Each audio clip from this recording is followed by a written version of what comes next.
এই যে উনানে গনগনে আগুন হয়ে আছে। এবার আগুনের মধ্যে দেব পেঁয়াজ, টমেটো, রসুনটা খুব সুন্দর পুড়েছে। নমস্কার বন্ধুরা, আমি মধুমেধা। তো আজকে আমি দারুণ মজার একটা রেসিপি শেয়ার করব। তো আজকে আমি পোড়া মশলা দিয়ে ডিম আলু তরকারি রান্না করে দেখাবো। আর ডিম যদি একবার এইভাবে রান্না করে খাওয়া হয় না, অন্য আর কোনোভাবে রান্না করতে ইচ্ছে করবে না, খেতে এতটাই ভালো লাগে। আর বাড়ির ছোট থেকে বড় সবাই খুব পছন্দ করবে। তা পুরো রেসিপিটি দেখতে থাকবেন, আশা করছি খুবই ভালো লাগবে। উনান জেলে কড়াইটা বসিয়ে দিয়েছি, কড়াই দেবো জল। প্রথমে ডিমগুলো সিদ্ধ করে নেব। ডিম সিদ্ধ করার সময় একটু নুন দিলে না খুব তাড়াতাড়ি সিদ্ধ হয়ে যায়। জলে একটু নুন দেব। একে একে ডিমগুলো দিয়ে দেব।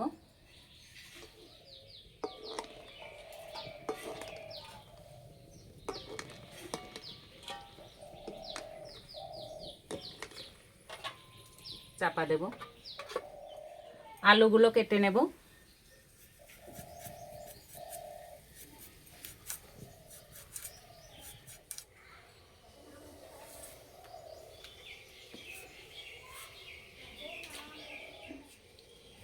বাড়িতে একবার এইভাবে ডিম রান্না করেছিলাম, বাড়ির সবার খুব ভালো লেগেছিল।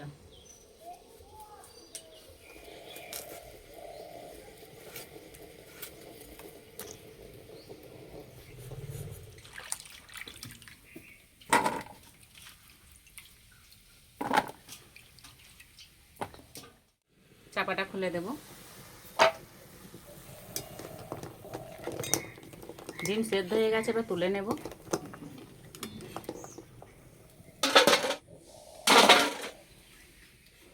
এই যে উনানে গনগনে আগুন হয়ে আছে। এবার আগুনের মধ্যে দেব পেঁয়াজ, টমেটো, রসুন, ভালো করে একটু পুড়িয়ে নেব।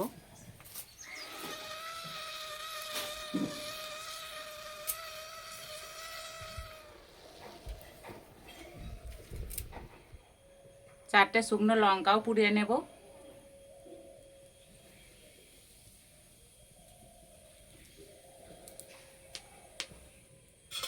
লঙ্কা পুড়তে বেশি সময় লাগে না। সব কিছু পুড়ে গেছে, এবার তুলে নেব। টমেটো, পেঁয়াজ, রসুনটা খুব সুন্দর পুড়েছে। কড়াই দেবো সর্ষের তেল। পোড়া মশলা থেকে খোসাগুলো ছাড়িয়ে নেব।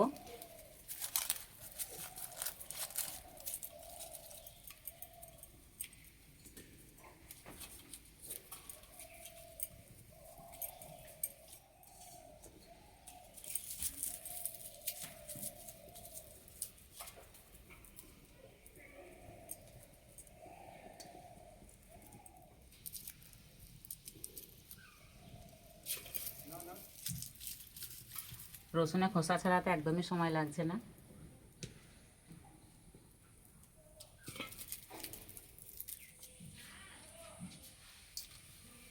তেল গরম হয়ে গেছে, আলু ভেজে নেব।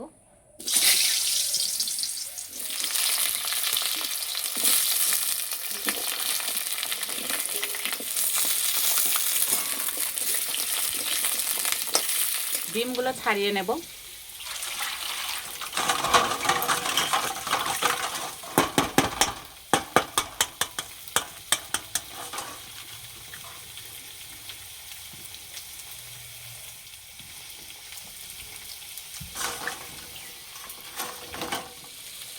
আমার তো ডিমের খোসা ছাড়াতে দারুণ লাগে।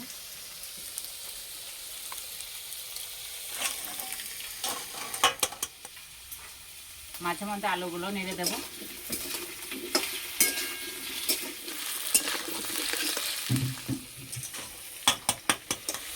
আলু বেশ লাল করে ভেজে নিয়েছি, এবার তুলে নেব।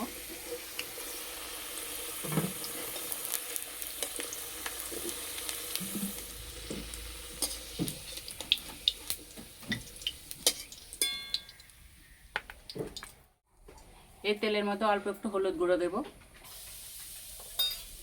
ডিমগুলো ভেজে নেব।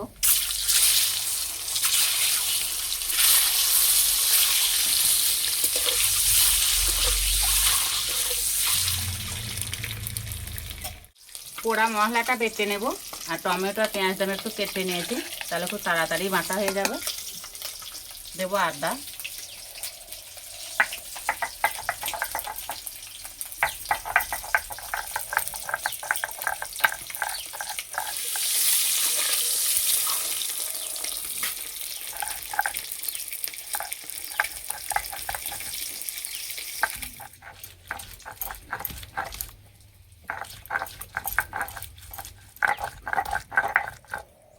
এই মশলা থেকে যা সুন্দর গন্ধ বেরিয়েছে না। ডিম ভাজা হয়ে গেছে, তুলে নেব।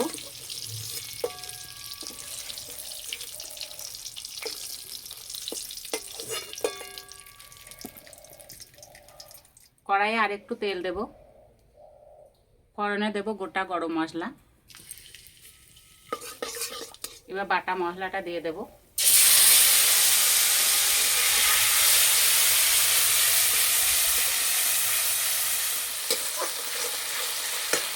দেব হলুদ গুঁড়ো, এখানে নিয়েছি অল্প একটু জিরে গুঁড়ো, লঙ্কার গুঁড়ো, আর কালারের জন্য নিয়েছি কাশ্মীরি লঙ্কার গুঁড়ো দিয়ে দেব।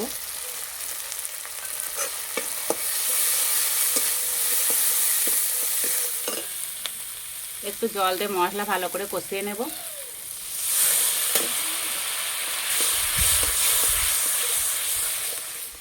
মশলা কষানো হয়ে গেছে, ভেজে রাখা ডিম আর আলু দেব।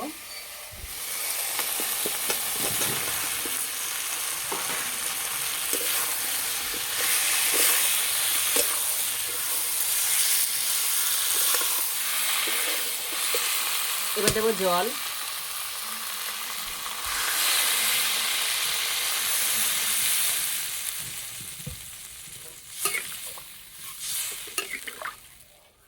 দেবো স্বাদ মতো নুন। চাপা দিয়ে ডিম আলু সিদ্ধ করে নেব। সিদ্ধ হলে রান্নাটা হয়ে যাবে।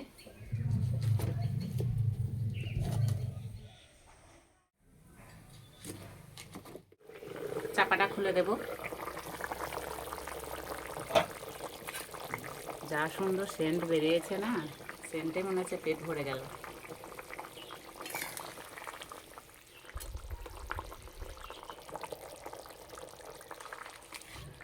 আলু সিদ্ধ হয়ে গেছে, কয়েকটা আলু ভেঙে দেব, তাহলে তরকারিটা দেখতে বেশ ভালো লাগবে।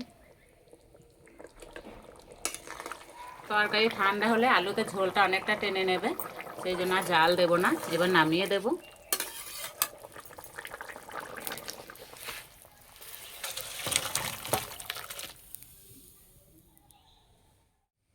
তরকারির রঙটা কত সুন্দর হয়েছে, দেখে মনে হচ্ছে পুরো মাংসর ঝোল রান্না হয়েছে।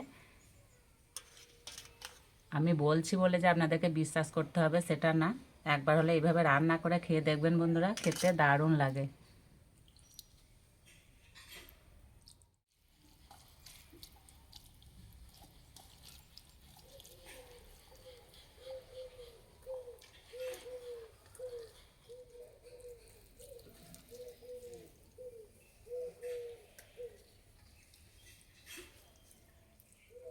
খেতে দারুণ লাগছে।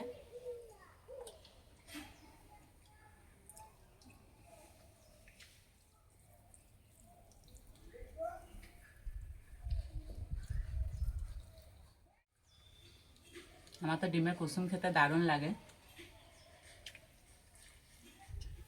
তরকারির ঝোলটা যা খেতে হয়েছে না।